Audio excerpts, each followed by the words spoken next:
Hi friends, തൊല്ലത്താണ്. ഇന്ന് ഞാനിപ്പോൾ ഇത് ഈ വണ്ടി വീട്ടിൽ കൊണ്ടുവച്ചിട്ട് എനിക്കൊന്ന് മാസങ്ങളായിട്ടുണ്ട് കേട്ടോ. അപ്പം നമ്മളൊരു സബ്സ്ക്രൈബർ കൊണ്ടുവച്ചതാണ്. മാസങ്ങളായി എന്ന് പറഞ്ഞാൽ എനിക്ക് തോന്നുന്നു 2-3 മാസമായിരുന്നു എൻ്റെ ഒരു ഓർമ്മ. 2 മാസം എന്തായാലും ആയിട്ടുണ്ടാവും. വണ്ടി വർഷങ്ങളോളം വീട്ടിൽ കിടന്ന വണ്ടിയാണ്. അപ്പോൾ വർഷങ്ങളോളം വീട്ടിൽ കിടന്നു എന്ന് പറഞ്ഞാൽ ഇന്ന് സ്റ്റാർട്ട് ചെയ്യാൻ ശ്രമിക്കുകയാണ് ഞാൻ. പുള്ളിക്കാരൻ എപ്പോഴും വിളിച്ചിട്ട് നമ്മൾ പറയും ആ ഒരു പൊല്യൂഷൻ എടുത്തരണം, പൊല്യൂഷൻ സർട്ടിഫിക്കറ്റ് ഈ രീതിയിൽ എങ്ങനെ കിട്ടാനാണ്. കാരണം എന്തായാലും സിലിണ്ടറിൻ്റെ ബോർ കംപ്ലൈൻറ്റ്, പൊല്യൂഷൻ പുക വരാൻ സാധ്യത വളരെ കൂടുതലാണ്. അപ്പോൾ ഈ വണ്ടി സ്റ്റാർട്ട് ചെയ്ത ഉടനെ തന്നെ ഒരു പൊല്യൂഷൻ കിട്ടുക നോട്ട് പ്രാക്ടിക്കൽ എന്തായാലും ഇപ്പോഴത്തെ കണ്ടീഷനിൽ. അപ്പോൾ എന്താണ് ആദ്യം നമുക്ക് സ്റ്റാർട്ട് ചെയ്യാൻ നോക്കുകയാണ് ഞാൻ. പിന്നെ ഈ ഒരു കാര്യം ഒരുപാട് ആൾ വഞ്ചിതരാകുന്ന വേറെ മേഖല പറഞ്ഞാൽ പഴയ വണ്ടിയുടെ മുകളിൽ പഴയ വണ്ടി എടുക്കുമ്പോൾ എന്ത് ശ്രദ്ധിക്കണം, മെയിനായി ശ്രദ്ധിക്കേണ്ട കാര്യങ്ങൾ ഓയിൽ ലീക്കാണ് കേട്ടോ. അപ്പോൾ തീർത്താ തീരാത്ത ഓയിൽ ലീക്കാണ്. ഒരുപാട് ആൾ എനിക്ക് എന്നെ വിളിച്ച് ചോദിക്കുന്ന പ്രശ്നങ്ങളാണ്. ഓയിൽ ലീക്ക് തന്നെയാണ്. എഞ്ചിൻ മേടിച്ചതിന് ശേഷം വീണ്ടും അയച്ചിട്ട് വീണ്ടും റെഡിയാവാത്ത ഓയിൽ ലീക്കും, റെഡിയാക്കാൻ പറ്റാത്തതുകൊണ്ട് മെക്കാനിക്ക് എനിക്ക് പറ്റില്ല എന്ന് പറഞ്ഞ അനുഭവങ്ങൾ വരെ എന്നെ വിളിച്ച് പറഞ്ഞിട്ടുണ്ട്. എനിക്കിനി പറ്റില്ല, ഇനി എന്നെ കഴിയില്ല എന്ന് പറഞ്ഞ ആളുകളുണ്ടെന്നാണ് പറഞ്ഞത്. അപ്പം ഈ ഒരു കാര്യം നിങ്ങൾ എഞ്ചിൻ്റെ അടിഭാഗം ആദ്യം തന്നെ നോക്കുക കേട്ടോ. എഞ്ചിൻ്റെ അടിഭാഗത്ത് എവിടെയെങ്കിലും MC കാര്യങ്ങളോ ഇട്ടിട്ട് ഓയിലേക്ക് നിർത്തില്ലോ നോക്കുക. കാരണം മിക്കവാറും ഇപ്പം ഞാനിപ്പോൾ ഇന്നലെ ഒരു കസ്റ്റമർ വന്ന വണ്ടി എടുത്തിട്ട് വന്നപ്പം നമ്മൾ നോക്കി കണ്ടാണ് കംപ്ലീറ്റ് എഞ്ചിൻ്റെ സെൻട്രൽ കേസ് ഓയിലേക്ക്, എഞ്ചിൻ പണി എടുത്തതിന് ശേഷം ഓയിലേക്ക് നിർത്താൻ പറ്റാത്തതുകൊണ്ടാണോ എന്തായാലും സംഗതി പൊട്ടിയതുകൊണ്ട് ഒന്നും അറിയില്ല. അത് കംപ്ലീറ്റ് MC നമ്മൾ പൊട്ടിക്കാറൊന്നുമില്ല. കസ്റ്റമർ കാണിച്ചു കൊടുക്കുന്നല്ല, പൊട്ടിച്ച് പണി നമുക്ക് എല്ലാം തിരക്കുള്ള സമയത്ത് ആ ഒരു വർക്ക് എടുക്കാൻ പറ്റില്ല. ഇനി രണ്ടാമത് എഞ്ചിൻ അയക്കുന്ന സമയത്തോ വല്ല പ്രശ്നങ്ങൾ സമയത്ത് അയച്ചിട്ട് റെഡിയാക്കാല്ലോ, അല്ലാതെ ഇനി ഓയിലേക്ക് രണ്ടാമത് MC പൊട്ടിയതിന് ശേഷം ഓയിലേക്ക് വരുന്ന സമയത്ത് നോക്കാൻ നേരത്തെ ഒഴിവാക്കി വിട്ടാണ്. അപ്പം എഞ്ചിൻ എടുക്കുന്ന സമയത്ത് ശ്രദ്ധിക്കാനുള്ള കാര്യമാണ്, പഴയ വണ്ടി എടുക്കുന്ന സമയത്ത് തീർത്താ തീരാത്ത ഓയിലേക്ക് വരും പഴയ വണ്ടികൾക്ക്. അപ്പം സിലിണ്ടർ കിറ്റ് മാത്രമല്ല, സിലിണ്ടർ ഹെഡ്, പിന്നെ ടൈമിംഗ് കേസ്, ക്ലച്ച് കേസ്, ക്ലച്ചിൻ്റെ ഇന്നറിൻ്റെ സൈഡ്, പിന്നെ അതുമാതിരി മെയിൻ നോക്കേണ്ട സെൻട്രൽ കേസ് ആണ്. സെൻട്രൽ കേസ് ആയിട്ട് MC കിട്ടുന്നുണ്ട്. ആ വണ്ടി അങ്ങ് ഒഴിവാക്കുക, ഒന്നും നോക്കണ്ട. എത്ര ആൾക്കാരാണ് ഞാൻ ഒഴിവാക്കിയത് നന്നാവുക. അതിലേക്ക് മെക്കാനിക്ക് കാണിച്ചിട്ട് MC പൊട്ടിച്ചിട്ട് എന്തുകൊണ്ടാണ് വന്നേണ്ട, അത് എഞ്ചിൻ വർക്ക് എടുക്കാനുള്ള വണ്ടിയാണോ, അതിൻ്റെ ഫേസ് തേയ്മാനം വന്നുകൊണ്ടാണോ ഒക്കെ നോക്കിയതിന് ശേഷം മാത്രം വണ്ടി എടുക്കുക. ഇട്ടിട്ട് വണ്ടി എടുത്ത് കൈ കിട്ടിയതിന് ശേഷം നല്ല പൈസ ചിലവ് ഈ ഒരു വണ്ടി പണിതെടുക്കാൻ. കാരണം ഒന്നാമത് പറഞ്ഞാൽ കറക്റ്റ് വർക്ക് എടുക്കുന്ന ആൾ വളരെ കുറവാണ്. മാത്രമല്ല അതിൻ്റെ ലെയ്ത്ത് വർക്ക് എടുക്കുന്ന ആളും പ്രോപ്പറായിട്ട് എടുത്ത് വൃത്തിയാക്കി തരുന്ന ആൾക്കാരും കുറവാണ്. എടുക്കുന്ന ആൾ നല്ല പൈസയും വാങ്ങിക്കുന്നുണ്ട്. അപ്പോൾ അതുകൊണ്ട് ഈ ഒരു വണ്ടി എടുക്കുമ്പോൾ അവർ കാര്യം നല്ല ശ്രദ്ധിക്കും. നമ്മുടെ അടുത്ത് വന്നു കഴിഞ്ഞാൽ നമ്മൾ വിഷയം എന്താ, ഈ പഴയ വണ്ടി വിഷയം എന്താണെന്ന് വെച്ചാൽ നമ്മൾ വണ്ടി പ്രതീക്ഷ സമയത്ത് വർക്ക് തീർക്കാൻ പറ്റില്ല എന്നുള്ളതാണ്. പ്രതീക്ഷക്കാൾ കൂടുതൽ ടൈം കൺസ്യൂം ചെയ്യുന്ന വർക്കാണ് ഈ CI എഞ്ചിൻ്റെ വർക്ക്. അതുകൊണ്ട് ലേബർ കോസ്റ്റ് സ്വാഭാവികമായിട്ട് താരതമ്യേന കൂടുതലായിരിക്കും പഴയ വണ്ടികൾക്ക്. ആരും വാങ്ങിക്കുന്നത് അതുകൊണ്ട് തന്നെയാണ്. ലേബർ കോസ്റ്റ് കൂടാനുള്ള കാരണം മറ്റുള്ള വണ്ടികളെ അപേക്ഷിച്ച് മറ്റുള്ള UC എഞ്ചിൻ എന്ന് പറഞ്ഞാൽ ഈസി ആയിട്ട് വർക്ക് എടുത്ത് തീർക്കാവുന്ന വണ്ടിയാണ്. പക്ഷെ ഇത് അങ്ങനെയല്ല. വണ്ടി അയച്ചിട്ട് തേയ്മാനങ്ങൾ വേറെ ഉണ്ടാവും. അയച്ചാൽ ചിലപ്പോൾ സ്റ്റഡ് കറക്റ്റ് ഉണ്ടാവില്ല. സ്റ്റഡ് ഓവർസൈസ് സ്റ്റഡ് പലതും ഇപ്പോൾ കിട്ടാനില്ല. അപ്പോൾ സ്റ്റഡിൻ്റെ ത്രെഡ് പോയിട്ടുണ്ടാവും. ആ ത്രെഡിൻ്റെ ത്രെഡ് വേറെ ചെയ്യേണ്ടി വരും. അങ്ങനെയൊക്കെ ചിലപ്പോൾ നിസ്സാര കാര്യത്തിന് അയച്ചായിരിക്കും ചിലപ്പോൾ ആ ത്രെഡ് കംപ്ലീറ്റ് പോയിട്ടുണ്ട്. അങ്ങനെയൊക്കെ എക്സ്ട്രാ വർക്കിൻ്റെ മുകളിൽ വർക്ക് വരാൻ സാധ്യതയുള്ള വണ്ടിയാണ് പഴയ മുകളിൽ CI എഞ്ചിൻ. അതുകൊണ്ട് തന്നെയാണ് ആളുകൾ കൂടുതൽ ലേബർ കോസ്റ്റ് ഈ ഒരു വണ്ടിക്ക് വാങ്ങാനുള്ള കാരണമുണ്ട്, വേറൊന്നും കൊണ്ടല്ല. പിന്നെ പണി അറിയുന്ന ആളുകൾ വളരെ കുറവാണെന്ന് പറയും. പ്രോപ്പറായിട്ട് പണിയെടുത്ത് വലിപ്പിക്കാൻ കഴിയുന്ന ആൾ വളരെ കുറവാണ്. അപ്പോൾ ഈ ഒരു വണ്ടി ഞാൻ സ്റ്റാർട്ട് ചെയ്യാൻ നോക്കുകയാണ്. കാരണം ഇപ്പം ഞാനിപ്പോൾ വീട്ടിൽ വെച്ച് എൻ്റെ പരിമിതമായ ടൂളുകൾ മാത്രമേ വീട്ടിലുള്ളൂ. അപ്പോൾ ഈ വണ്ടി ഇവിടെയാണ് വണ്ടി ഗുഡ്സിൽ വിളിച്ച് നമ്മൾ വീട്ടിലെ കൊണ്ട് ഇറക്കി, ഞായറാഴ്ച ആയതുകൊണ്ട് ഇവിടെ ഇറക്കി ഇവിടുന്ന് സ്റ്റാർട്ട് ചെയ്തിട്ട് കൊണ്ടുപോകാൻ കരുതിയിട്ടാണ് ഞാൻ ഇവിടേക്ക് വെച്ച്. മാത്രമല്ല ഭാവിയിൽ ഞാൻ വീട്ടിലെ ഈ സൈഡിൽ ഞാനിപ്പോൾ ഈ ഭാഗങ്ങൾ ഷെഡാക്കി ഉയർത്തിയതിന് ശേഷം നമ്മൾ വർക്ക്ഷോപ്പ് റിസർവേഷൻ കംപ്ലീറ്റ് ഇങ്ങോട്ട് മാറ്റണം, സർവീസ് ഷോപ്പിലേക്ക് ആക്കാനാണ് ഞാൻ ഉദ്ദേശിക്കുന്നത്. കാരണം ഇപ്പോൾ ഷോപ്പിൽ സെല്ലാത്ത അവസ്ഥയാണ്. അപ്പം നമ്മൾ ഈ ഒരു വണ്ടി സ്റ്റാർട്ട് ചെയ്യാനുള്ള ശ്രമം നടത്താൻ പ്രാഥമികമായിട്ട് പിന്നെ ബാറ്ററി ഇല്ല എന്നുള്ളതാണ്. അപ്പോൾ ബാറ്ററി ഞാൻ എൻ്റെ വണ്ടിയുടെ ബാറ്ററി അയച്ചു വെച്ചിട്ടുണ്ട്. ആ ബാറ്ററിന് കണക്ഷൻ കൊടുത്ത് കറണ്ട് സപ്ലൈ പ്ലഗിലേക്ക് വരുന്നുണ്ടോ എന്ന് ആദ്യം നോക്കണം. കറണ്ട് സപ്ലൈ പ്ലഗിലേക്ക് വന്നില്ല, ഇന്ന് എനിക്ക് നടക്കില്ല കേട്ടോ. കാരണം കറണ്ട് സപ്ലൈ ആണ് മെയിൻ. പിന്നെ കറണ്ട് സപ്ലൈ ഓക്കെ ആണ് എന്നുണ്ടെങ്കിൽ മാത്രമേ കാർബറേറ്റർ നോക്കേണ്ട കാര്യമുള്ളൂ. പെട്രോളൊക്കെ ഇതിലുണ്ട്, വർഷങ്ങൾ ബാക്കുള്ള പെട്രോളാണ്. ഒന്നിനും പറ്റില്ല. ഏതായാലും നമുക്ക് നോക്കാം കേട്ടോ.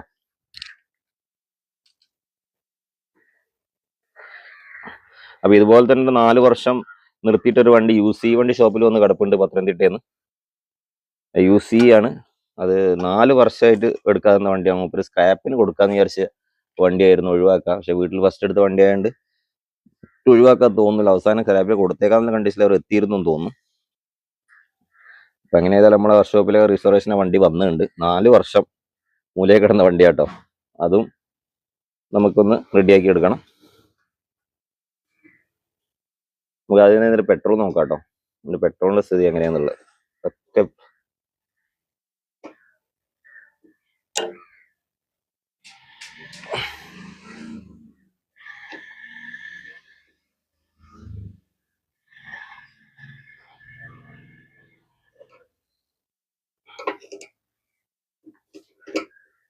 പെട്രോൾ ഒരു ഒന്നര ലക്ഷം കൂടെ സ്റ്റാർട്ട് ചെയ്യാൻ കൊണ്ട് വെച്ചാണോന്ന് അറിയില്ല. ഏതായാലും തിരിയുന്നില്ല.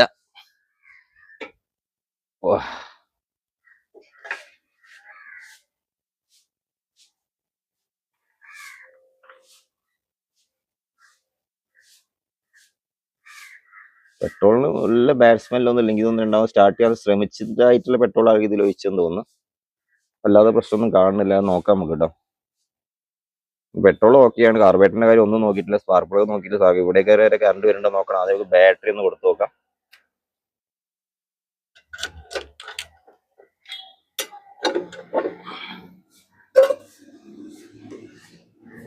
നെഗറ്റീവ് കാണുന്നുണ്ട്, ബാറ്ററി അവിടെ കൊള്ളൂല.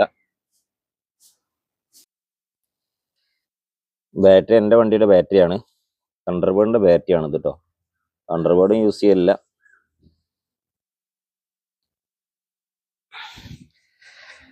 പിന്നെ എനേബറിന്റെ ബാറ്ററി വലിയ ബാറ്ററിയാണ് വെച്ച്.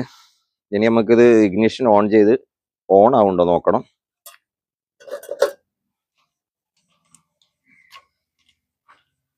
ആംബിയർ ഒക്കെ വർക്ക് ചെയ്തിട്ടുണ്ട് കേട്ടോ, കറക്റ്റ് ആണല്ലേ. ഇപ്പം ബാക്കിയുള്ള സർക്യൂട്ട് ഓക്കെയാണ്. അപ്പോൾ പഴയ വയറിംഗ് കിറ്റ് കാര്യങ്ങൾ, അതിൻ്റെ ഒരു കോപ്പറിൻ്റെ ഒക്കെ ഒരു ക്വാളിറ്റി, അതിൻ്റെ ഗേജ് എന്നൊക്കെ പറഞ്ഞാൽ ഒരു എന്താ പറയുക, ആ ക്വാളിറ്റി ഒന്നും ഇപ്പം ഇല്ല കേട്ടോ. പുതിയ വാങ്ങി വെക്കുകയാണെങ്കിൽ ഒറിജിനലൊക്കെ വാങ്ങിക്കുകയാണെങ്കിൽ തീരല്ല, വളരെ കുറവാണ് ഒറിജിനൽ വയറിംഗ് കിറ്റിനൊക്കെ ഗേജ്. ഇപ്പം ലോങ് ലാസ്റ്റിംഗ് പ്രോഡക്റ്റ് ഒന്നും ഇല്ലല്ലോ. ഇപ്പം യൂസ് ആൻഡ് ത്രോ എന്താ യൂസ് ആൻഡ് ഡിസ്പോസ് എന്നുള്ള ഇതിലേക്കല്ലേ മൊത്തം എത്തിപ്പെട്ടിരിക്കുന്നത്.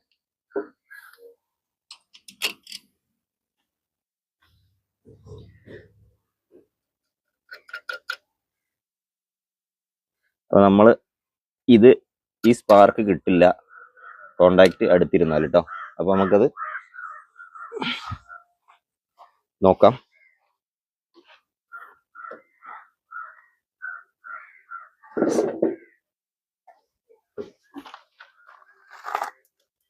ഓക്കെ,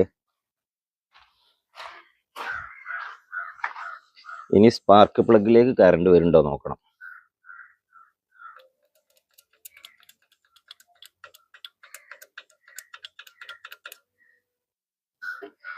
ചെറിയ രീതിയിലുണ്ട്. അപ്പൊ അതിന്റെ സ്ട്രോങ് ഉണ്ട് നോക്കാം കേട്ടോ. സ്ട്രോങ് ഇല്ലെങ്കിൽ വണ്ടി സ്റ്റാർട്ട് ആവില്ല. വെറുതെ അടിച്ചങ്ങ് കാല് അതങ്ങ് പോവാന്നുള്ളൂ. ആ കറണ്ട് ഇങ്ങോട്ട് സ്ട്രോങ് ആയിട്ട് ഇങ്ങ് പിടിക്കണം, അല്ലെങ്കിൽ വെറുതെ അടിക്കാന്നുള്ളൂ.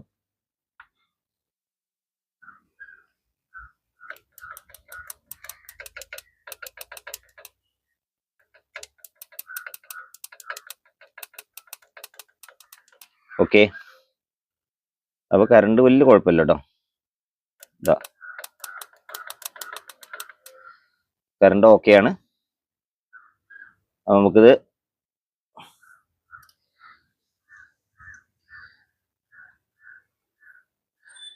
ഈ ഒരു അഡാപ്റ്റർ എന്ന് പറഞ്ഞാൽ ഡയറക്റ്റ് ഫിറ്റിംഗ് ആണ് വരുന്നത് കേട്ടോ. പുതിയ മുള്ള അഡാപ്റ്ററിന്റെ മാതിരി ഒന്നുമല്ല, ഡയറക്റ്റ് ഇവിടെ ഒരു അഡാപ്റ്റർ കൊടുത്തെന്ന് മാത്രമേ ഉള്ളൂ.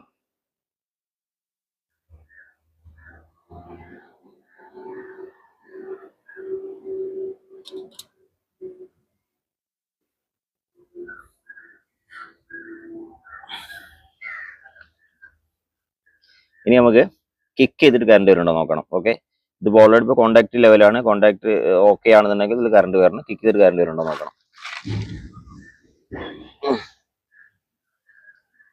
ഒന്ന് കിക്ക് ചെയ്യ്.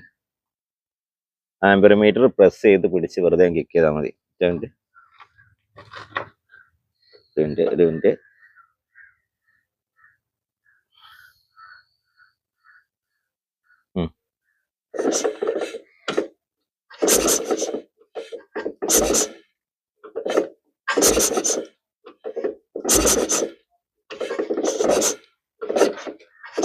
ഇല്ല കേട്ടോ.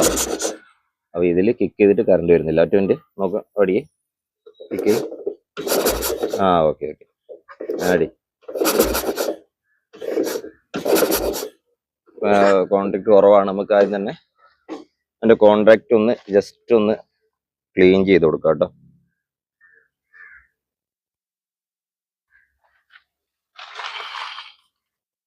ബ്രീത്തറിലൂടെ ഓയിൽ തെറിക്കുന്ന കണ്ടോ, ഇവിടെ നോക്കുക. നമ്മൾ 2 കിക്ക് ചെയ്തവർക്ക് ഇവിടേക്ക് ബ്രീത്തറിന്റെ ഓയിൽ ഇവിടെ എത്തി. അപ്പൊ എന്തായാലും നല്ല ഓയിൽ ഫ്ലോ ഉണ്ടാവും ബ്രീത്തറിൽ, കാരണം ഓയിൽ റിട്ടേൺ എടുക്കില്ല കേട്ടോ. കാരണം ഓയിലിന്റെ സ്ലഡ്ജ്, ഞാൻ കഴിഞ്ഞ വീഡിയോയിൽ കാണിച്ച ഓയിലിന്റെ സ്ലഡ്ജ് താഴെ അടിഞ്ഞു കൂടിയിട്ടുണ്ട്. അതുകൊണ്ട് തന്നെ റിട്ടേൺ വർക്ക് ചെയ്യാനുള്ള സാധ്യത കുറവാണ്. അതുകൊണ്ട് അവിടെ തന്നെ കിടന്നിട്ട് അത് കുറച്ച് വർക്ക് ചെയ്താകുന്ന ഓയിൽ കംപ്ലീറ്റ് ഇതിലൂടെ അടിച്ച് പുറത്തേക്ക് പോകും. എന്താണ് സംഭവിക്കാൻ പോകുന്നത്. എൻ്റെ വീഡിയോ ഞാൻ ചെയ്തിട്ടുണ്ട്.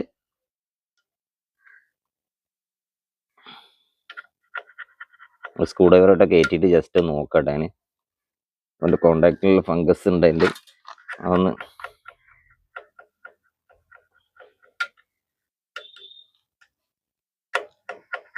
എഞ്ചിനുള്ളിൽ നല്ല സൗണ്ട് ഉണ്ട് കേട്ടോ. എഞ്ചിൻ എന്തായാലും ഓപ്പൺ ചെയ്യേണ്ടി വരും.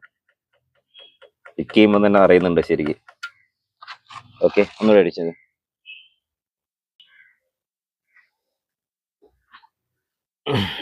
ഇനി നോക്കുന്ന കറണ്ട് വരുന്നുണ്ടാവും. ഓക്കെ അല്ലേ?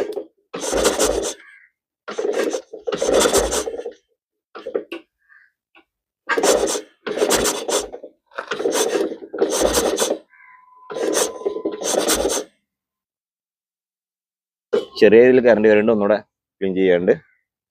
അപ്പൊ ഈ രീതിയിൽ കറണ്ട് വന്നാൽ തന്നെ നമുക്ക് വണ്ടി സ്റ്റാർട്ട് ചെയ്തിട്ട് കാര്യമുള്ളൂ കേട്ടോ. അപ്പൊ നിങ്ങളല്ലാതെ ഈ ഒരു എന്ത് പഴയ വണ്ടിയാണെന്നെങ്കിൽ പഴയ വണ്ടി സി എഞ്ചിൻ വണ്ടികൾ ഈ ഒരു രീതിയിൽ ഫോളോ ചെയ്യുക. അതല്ല എങ്കിൽ നിങ്ങൾ വെറുതെ കിക്ക് ചെയ്ത് സമയം കളയരുത്. അപ്പൊ ഈ രീതിയിൽ കറണ്ട് ഇവിടെ ഓക്കെയാണ്, കിക്ക് ചെയ്യുമ്പോൾ നല്ല പവറിൽ കറണ്ട് വരുന്നുണ്ട്. ഇവിടെ അതുകൊണ്ട് ഈ ഒരു സർക്യൂട്ട് ഓക്കെയാണ്, ഇഗ്നിഷൻ സർക്യൂട്ട് ഓക്കെയാണ്. പിന്നെ കാർബറേറ്റർ മാത്രം നോക്കേണ്ട കാര്യമുള്ളൂ. നമുക്ക് ഉള്ള വെച്ച് കാർബറേറ്ററിൽ പെട്രോൾ ഓക്കെ ആണോ ഇല്ല എന്നൊന്ന് സ്റ്റാർട്ട് ചെയ്ത് നോക്കുക കേട്ടോ. ഈ ഒരു പ്രതീക്ഷയില്ല, കാർബറേറ്റർ അയക്കേണ്ടി വരും.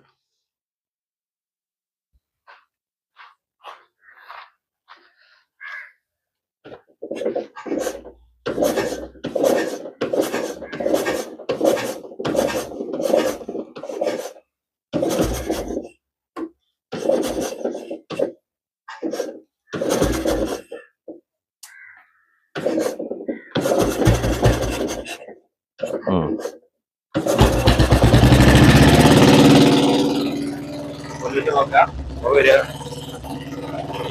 അല്ലേ?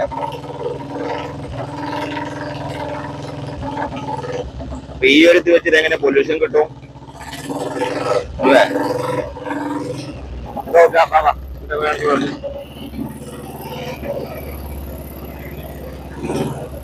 ബ്രീത്തറിലൂടെ വരുന്ന ഓയിലാണത്. പുറത്തും എന്തായാലും വരും. അപ്പൊ ഇത് വെച്ചിട്ട് അപ്പൊ വണ്ടി നമ്മൾ സ്റ്റാർട്ട് ചെയ്തു.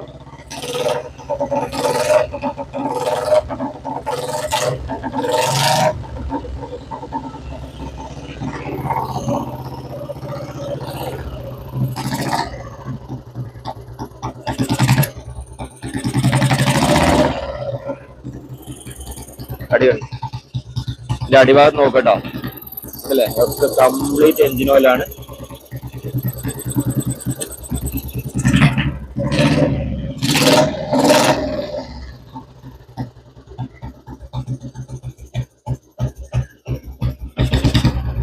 ഓക്കെ, അപ്പൊ ഞാന് വണ്ടി സ്റ്റാർട്ട് ചെയ്യാനുള്ള ടാസ്ക് കംപ്ലീറ്റ് ആക്കി. അപ്പൊ കാർബറേറ്ററിൽ ഒരു പ്രതീക്ഷ, കാർബറേറ്റർ അയക്കേണ്ടതെന്ന് പ്രതീക്ഷ ഉണ്ടായി, പിന്നെ ഒരു ഇതുണ്ടായിരുന്നെങ്കിലും കൂടെ അതിന്റെ ആവശ്യം വന്നില്ല.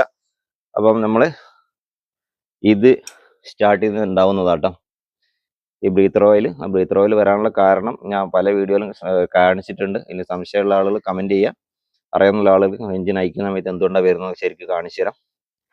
അപ്പൊ ഇത് ഓക്കെയാണ്, വണ്ടി സ്റ്റാർട്ട് ചെയ്തു. എഞ്ചിൻ നോയ്സ് ഉണ്ട്, കൺട്രോളിന്റെ നോയ്സ് ഉണ്ട്. അതിപ്പോൾ നിങ്ങൾ വീഡിയോയിൽ കേൾക്കാത്തതുകൊണ്ടാണ്. എഞ്ചിൻ അയക്കേണ്ടി വരും എന്തായാലും. എഞ്ചിൻ ഓപ്പൺ ചെയ്താലേ ഈ വർക്ക് ക്ലിയർ ആക്കാൻ പറ്റുള്ളൂ.